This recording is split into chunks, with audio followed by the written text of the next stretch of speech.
같습니다. 네, 그 광장의 정신 말씀 주셨어요. 예. 그러니까 저도 이제 2016년 촛불혁명 당시에 저도 5개월 동안 광장의 정치를 이제 지켜봤는데 수많은 시민들께서 그 광장에서는 목소리가 크고 힘이 센데 광장의 정치가 끝나면 그래서 일상으로 돌아가면 다시 또 우리는 전부 을이 된다. 그래서 도대체 광장의 정신이 이제 현장으로 이제 투입되기 위해서는 수많은 이제 정치인들의 정치적 과제 실현이 좀 필요한데 일테면은 연합 정치가 저는 그런 차원에서 되게 소중하다고 생각하는데 광장에서는 연합 정치를 외치고 그리고 지난 대통령 선거 때도 연합 정치를 해서 전부 그 이재명 후보 선거 운동을 하지 않았습니까? 예, 그래서 맞습니다. 당선시킨 거잖아요. 예. 5개의 소수 정당들이 다 연대 연합해가지고. 근데 대선이 딱 끝나고 그 다음에 이제 이번 지방선거에서 연대 연합하자고 가장 먼저 이제 소수당들이 이제 외쳤지만 선거연대도 안 된 거예요. 그나마 울산에서 이제 김종훈 후보께서 그 받아들이셨으니까 된 거지. 만약에 김종훈 후보마저도 여기서 그 지난번에 여론조사 사태 때 그걸 이유로 걷어찼다면 여기도 아마 실패했을 거다라고 생각을 합니다. 자, 그러면 지금 큰 당 작은 당 이렇게 있는데 지금까지 흘러간 건 흘러간 거고 앞으로 어떻게 해야 되느냐 이것도 굉장히 중요한 과제일 것 같은데 좀 민주당이 어떤 자세로 연대연합을 해야 된다고 생각하십니까?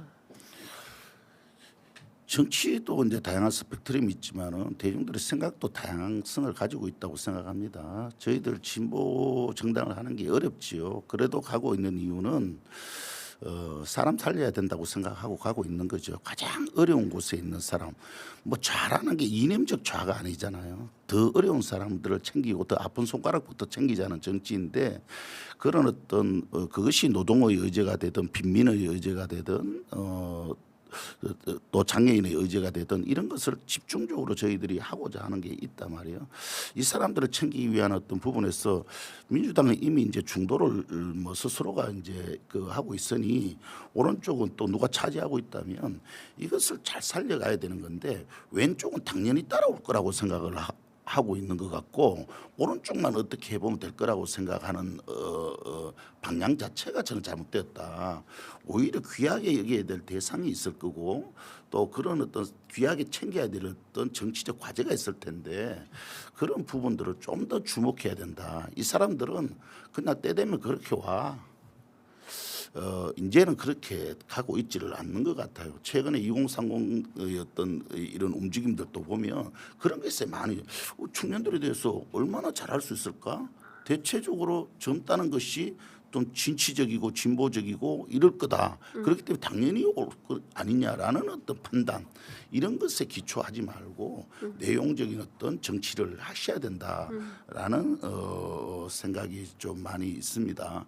그래서 이런 어떤 존중성을 가지고 함께라는 어떤 정치 뭐 공존까지는 얘기하지 않는다 하더라도 이런 어떤 부분들을 같이 해야 되지 않느냐라는 생각을 하고요.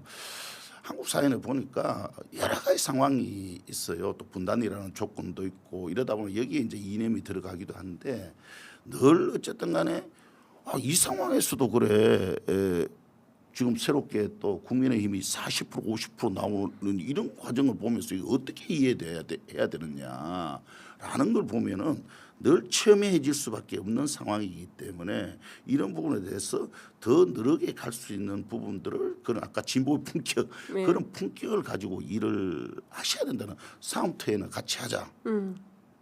싸움이 끝나고 나면 그 전리품은 우리가 다 챙기겠다라는 정신을 가지면은 이제는 이것조차도 처리하게 되는 어떤 과정으로 가게 되면 정말 중간 일부만 남게 되는 어떤 게 될 수 있지 않을까라는 측면에서 좀 잘 풀어갔으면 좋겠다는 바람이 있습니다. 네.